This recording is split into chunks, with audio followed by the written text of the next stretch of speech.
வணக்கம். டிஎன்பிசிக்கு உவமை தொடரின் பொருளறிதல், மரபு தொடரின் பொருளறிதல், பழமொழிகள் பொருளறிதல் இதை பற்றி தான் பார்க்க போகிறோம் இந்த வீடியோவில். பெண்களுக்கு அழகை மேலும் அழகுபடுத்த அணிகலன். எழுதும் போதும் பேசும் போதும் மொழிக்கு அழகுபடுத்துறது தான் பழமொழிகளும் உவமை தொடர்களும் இணைமொழிகளும். அதை பற்றி தான் நம்ம பார்க்க போகிறோம். அழலில் விழுந்த புழு போல. அழலில்னா தீயில். நான் வழியில் போயிட்டு இருக்கும் போது ஒருத்தருக்கு காக்கா வலிப்பு வந்துருச்சு. அவர் அழலில் விழுந்த புழு போல துடித்தாரு. இப்போ அவருக்கு எவ்வளோ கஷ்டப்பட்டாருன்றதை நம்மளால் எளிமையாக புரிஞ்சுக்க முடியும். இதுக்காக தான் பழமொழிகள். டிஎன்பிசியில் இப்படி தான் கேட்பாங்க. கேள்வியை பார்க்க எளிமையாக இருக்கும், விடையை பார்த்தீங்கன்னா ஒரு ரெண்டாவது நம்மள ரொம்ப குழப்புற மாதிரி இருக்கும். அதனால ஆப்ஷன்ஸை கண்டிப்பாக படிங்க, பொறுமையாக கேளுங்க, ஸ்கிப் பண்ணாதீங்க. பூவோடு சேர்ந்த நாரும் மணக்கும், இப்பழமொழி தரும் கருத்து யாது? ஆப்ஷன் ஏ, நல்லவர்களோடு சேர்ந்தவர்களும் நல்லவர்களாவார்கள், நல்லவர்களிடையே கெட்டவர்களும் இருப்பார்கள், நல்லவர்களிடையே போலியானவர்களும் இருப்பார்கள், தீயவர்களும் நல்லவர்களோடு சேர்ந்தால் நல்லவர்களே. ரெண்டு இருக்குது பாருங்க. ஃபர்ஸ்ட் ஆப்ஷனும் நாலாவது ஆப்ஷனும் கொஞ்சம் கன்ஃபியூஷன் பண்ணுற மாதிரி தான் இருக்குது. மனமில்லாத நார் எப்படி மனமுள்ள பூவோடு சேர்ந்து மணக்குதோ, அதனால நல்லவர்களோடு இருக்கும்போது நல்ல புத்தி தான் நமக்கும் வரும். துணிவு வேண்டும் என உணர்த்தும் பழமொழி எது? துணை போனாலும் பிணை போகாதே. பிணை கைதியாக போயிருக்கான்னு சொல்லுவாங்க இல்லையா, அதனால துணை போனாலும் பிணை போகாதே, துணையோடு அல்லது நெடுவழி போகேல். துணை இல்லைன்னா ரொம்ப தூரம் போக முடியாது. அச்சமற்றவன் அம்பலம் ஏறுவான். அச்சமே இல்லாதவன் எந்த போருக்குனாலும் போயிட்டு ஜெயிச்சுட்டு வருவான். அடிக்க அடிக்க பந்து எழும். அது கிடையாது. அதனால் மூணாவது ஆப்ஷன் தான் சரி. கெடுவான் கேடு நினைப்பான் எனும் பழமொழி தரும் கருத்தை உணர்த்தும் பிரிதொரு பழமொழி. அடி உதவுவது போல அண்ணன் தம்பி உதவ மாட்டார்கள். அடாது செய்பவர் படாது படுவர். அடியாத மாடு படியாது. நாலாவது ஆப்ஷன். அதிக ஆசை அதிக நட்டம். கெடுவான் கேடு நினைப்பான் பழமொழிக்கு அடாது செய்பவர் படாது படுவர். அதுதான் சரியான விடை. விடுதலை போரில் பலர் சிறை பிடிக்கப்பட்டார்கள், இறுதியில் நாடு விடுதலை பெற்றது. சரியான பழமொழியை தேர்ந்தெடுக்க. முக்கியமாக கவனிங்க இந்த ஆப்ஷன்லாம். ஈட்டி எட்டின மட்டும் பாயும், பணம் பாதாளம் வரை பாயும். இட்டு கெட்டார் எங்கும் இல்லை. சீப்பை ஒளித்து வைத்துவிட்டால் கல்யாணம் நின்றா போகும். ஆணை வரும் பின்னே மணி ஓசை வரும் முன்னே. இப்போ கேள்வியோட பதிலையும் படிக்கிறேன் பாருங்க. விடுதலை போரில் பலர் சிறை பிடிக்கப்பட்டார்கள், சீப்பை டேஷ் கொடுத்துருக்காங்க. சீப்பை ஒளித்து வைத்து விட்டால் கல்யாணம் நின்றா போகும், இறுதியில் நாடு விடுதலை பெற்றது. சரியான விடை அதுதான். அடுத்து, சித்திரமும் கைப்பழக்கம் செந்தமிழும் நாப்பழக்கம் எனும் பழமொழி கோடிட்ட எந்த இடத்தில் அமைவது பொருத்தமாக இருக்கும்? உரைநடையில் வேண்டிய இடங்களில் மட்டுமே பழமொழியை பயன்படுத்துதல் நன்று. தேவையற்ற இடங்களில் அவற்றை தவிர்க்க வேண்டும். அழகிய தெளிவு நடை அமைவது கடினமன்று. அவன் முதலில் வரைந்த படமே மிகுந்த பாராட்டை பெற்றது. பேச்சாற்றல் மிக்கவர்கள் பிறரை தம் வழிக்கு கொண்டு வருவர். இதில் ரெண்டாவது ஆப்ஷன் தான் சரியாக இருக்கும். டேஷ் முதல்ல கொடுத்துருந்தாங்க. அழகிய தெளிவு நடை அமைவது கடினமன்று, சித்திரமும் கைப்பழக்கம் செந்தமிழும் நாப்பழக்கம். இந்த பழமொழிக்கு அது சரியாக இருக்கும். நேருவின் அணிசேரா கொள்கை இந்தியாவின் புகழை மேலும் டேஷ் கொண்டிருக்கிறது. ஆப்ஷன் பாருங்க. கொட்டமடித்து கொண்டிருக்கிறது, பாழுக்கிரைத்து கொண்டிருக்கிறது, பறைசாற்றி கொண்டிருக்கிறது, அள்ளி இறைத்து கொண்டிருக்கிறது, அறம்பாடி கொண்டிருக்கிறது. இதில் உங்களுக்கு அறம்பாடியா பறைசாற்றியான்னு கொஞ்சம் கன்ஃபியூஷன் இருக்கும். பறைசாற்றி கொண்டிருக்கிறது தான் சரியான பதில்.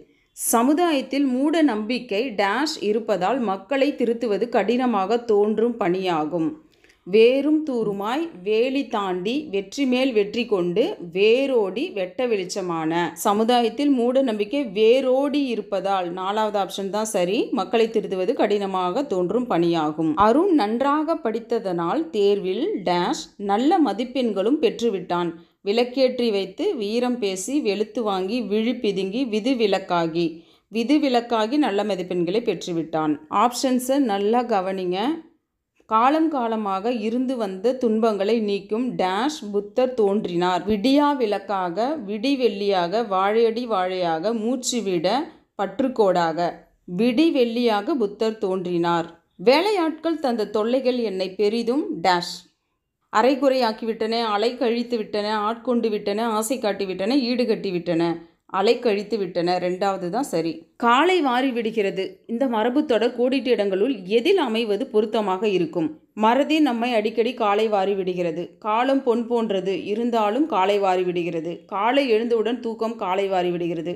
விளையும் பயிர் முளையிலேயே. இளமை காலம் நம்மை காலை வாரி விடுகிறது.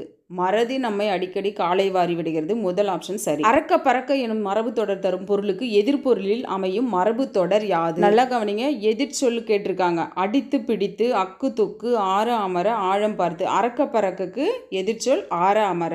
மூணாவது ஆப்ஷன் சரி. கந்தல் கூலம் இந்த மரபு தொடருக்கு இணையான பொருள் தரும் மரபு தொடர் எது?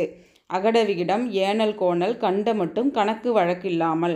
கணக்கு வழக்கில்லாமல் தான் சரியான விடை. வீணான பேச்சை குறிக்கும் ஒரு மரபு தொடர் எது? கதை கட்டுதல், கம்பளி பேச்சு, கதை பண்ணுதல், கயிறு திரித்தல். வீணான பேச்சை குறிக்கும் சொல் கயிறு திரித்தல். ஓட்டை கையன் எனும் மரபு தொடர் தரும் பொருள் எது? நொண்டிக்கையன் ரகசியத்தை வெளிப்படுத்துபவன், பெருஞ்செலவாளி, பயனற்றவன். நிறைய செலவு பண்ணுறவங்கள தான் ஓட்டைக்கையன் சொல்லுவாங்க. பெரும் செலவாளி ஓட்டை கையன். இந்த பத்தியை படித்து பார்த்தீங்கன்னா நிறைய இணைமொழிகள் இருக்கும். இணைமொழிகள்னால் ரைமிங் வேர்ட்ஸ் இருக்கு இல்லையா, அதுதான் இணைமொழிகள். இப்போ எடுத்துக்காட்டுக்கு நேருவின் அறிவாற்றலை கற்றோரும் மற்றோரும் புகழ்ந்து போற்றினர். அப்போ அந்த கற்றோரும் மற்றோரும் தான் இணைமொழிகள். எழுதும்போதோ பேசும்போதோ ஒளி சிறப்பும் பொருட்சிறப்பும் கொடுக்கறதுக்காக தான் இந்த இணைமொழிகளோ உவமை தொடர்களோ மரபு தொடர்களோ பழமொழிகளோ எல்லாமே பயன்படுது. அந்த பேராவில் என்னென்ன இணைமொழிகள் இருக்கு பார்க்கலாம். செந்தமிழின் சிந்தனை ஊற்று என்று கற்றோரும் மற்றோரும் வியந்து போற்றிடும் அறிஞர் அண்ணா அறிவாற்றலும் செயலாற்றலும் மிக்கவர்.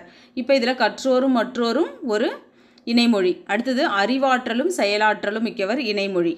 அப்பேரறிஞர் பெருந்தகை பண்டை புலவர்களாலும் புரவலர்களாலும் பாராட்டி சீராட்டி வளர்க்கப்பெற்ற தமிழ் மொழியின் வளர்ச்சிக்கு அரும்பாடுபட்டார்.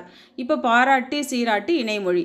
ஆடையின்றி வாடையில் மெலிந்து வாழ்ந்த ஏழை எளிய மக்களின் வாழ்க்கை உயர்விற்காகவும் அல்லும் பகலும் அயராது உழைத்தார். அல்லும் பகலும் ஒரு இணைமொழி. ஒரு பழமொழிக்கான விளக்கம் கொடிகட்டி பறத்தல்னு சொல்லுவாங்க. அதாவது அந்த காலத்தில் வெற்றி பெற்ற மன்னன் எந்த நாட்டில் வெற்றி பெற்றாரோ அந்த நாட்டுக்கு போய் அவருடைய கொடியை ஏற்றுவார். அதனால தான் கொடிகட்டி அவருடைய கொடி பறக்கும். அப்போ வெற்றியை குறிக்கிறதுக்கான சொல் தான் கொடிகட்டி பறத்தல். வெற்றி பெற்றவருடைய சின்னம் அங்கே இருக்கும். அடிமேல் அடியடித்தால் அம்மியும் நகரும். அடிமேல் அடியடித்தால் அம்மியும் நகரும் இல்லை, அம்மியும் சிதறும். அதாவது விடாமுயற்சியோட நம்ம ஒரு வேலையை செய்யும் போது எவ்வளவு கடினமானதாக இருந்தாலும் கடைசியில் நமக்கு வெற்றி கிடைக்கும். இப்போ நம்ம டிஎன்பிசிக்கு படிக்கிறோம். எவ்வளோ ஹார்ட் ஒர்க் பண்ணுறோமோ அதுக்கேற்ற மார்க் நமக்கு வரப்போகுது. தங்கம் இருக்கா இல்லையா என்ற சந்தேகத்தோடு நம்ம புதியலை தோண்டலை. நமக்கு அங்கே வேலை இருக்குது, தங்கம் கண்டிப்பாக இருக்குது அப்படின்னு தெரிஞ்சுட்டு தான் நம்ம கஷ்டப்படுறோம். அடிக்கி தான் அம்மியும் சிதறும். கஷ்டம்தான். அம்மியே உடச்சி சிதற வைக்க முடியும்னா நம்மளால் இந்த 1 மார்க்கையை ஜெயிக்க முடியாது. கொஸ்டின் பேப்பரை நம்ம ஜெயிக்கிறோம். நீங்கள் உங்கள் வாழ்க்கையில் யாரையாவது ஜெயிக்கணும்னு நினச்சிங்கன்னா இந்த எக்ஸாமில் பாஸ் பண்ணி உங்கள் கொஸ்டின் பேப்பரை ஜெயிச்சிங்கனாலே அவங்க எல்லாருமே தோற்றவங்களாக இருப்பாங்க. யானைக்கும் அடி சறுக்கும். யானை ரொம்ப வெயிட் அதிகம், 4 கால் வலிமையானது. ஆனால் அவ்வளோ சீக்கிரம் வழுக்கவும் வழுக்காது. வழுக்கி விழுந்துட்டு அதால் எழுந்திருக்க முடியாது. அதே மாதிரி தான் பெரிய பெரிய தொழில் அதிபர்களும் அவங்களுக்கு நஷ்டம் வந்துட்டால் அந்த நஷ்டத்திலிருந்து அவங்களால சீக்கிரமாக எழுந்திருக்கிறது ரொம்ப கஷ்டம், திரும்புறது ரொம்ப கஷ்டம் நஷ்டத்திலிருந்து. இப்போதைக்கு இதை முடிச்சுக்கலாம். டிஎன்பிசிக்கான நிறைய வீடியோஸ் வேணும்னா நம்ம தமிழ் படி சேனலை சப்ஸ்கிரைப் பண்ணிக்கோங்க. நீங்கள் இப்போதைக்கு இந்த வீடியோவை பாருங்கள், நானும் அங்கே வரேன்.